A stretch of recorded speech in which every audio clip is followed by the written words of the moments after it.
Lauren, this morning, White House advisor Keisha Lance Bottoms brought up the Capitol attack when she was asked about Biden's approval ratings. So we're going to take a listen. I think people have to remember it's been a really tough time in our country and across the globe. We came out of a pandemic, and this was a term that began with an insurrection at our nation's capital. So understandably, things have been a bit unsettled over the past few years. Lauren, we sort of understandably always talk about the work of the 1-6 committee as it relates to Donald Trump, to his legacy, to historical record. I wonder what you think the committee's work, especially criminal referrals for Trump, then mean for President Biden's legacy. Yeah, look, this week is really the committee's last opportunity to sort of lay out what happened on January 6th. Over the past few months, we've seen hearing after hearing, and each one of them has been pretty damning about not just President Trump, but the Republican Party as a whole and the role that they played on January 6th. And what we saw in this past midterm election was that President Biden really used that as a message to buoy his entire party.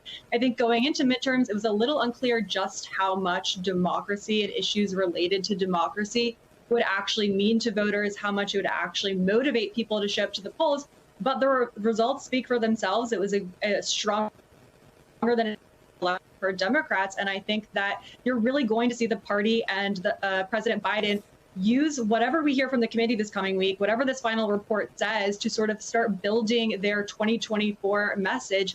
I think the more that we're talking about January 6th, the more focus on Trump and the Republican Party involvement with it as a whole is good for Democrats, and President Biden can really use himself to sort of be a contrast to the sort of leadership we saw from Trump back in January 6th. A very sharp contrast. Joyce, you said something that made me think about the fact that we've talked about the report in the context of the historical record, and that is going to be absolutely critical, not just for accountability looking backwards, but in terms of making sure that this never happens again. However, I'm curious, if you are Donald Trump's legal team, what is left of his legal team, what are you doing with that report? What is it then that you begin to integrate into your own legal thinking about how to potentially defend your client? One issue with the report being released at this point in time, while DOJ is actively running a criminal investigation, is that it provides a roadmap of sorts for defense lawyers to begin to think about precisely where they might defend a case.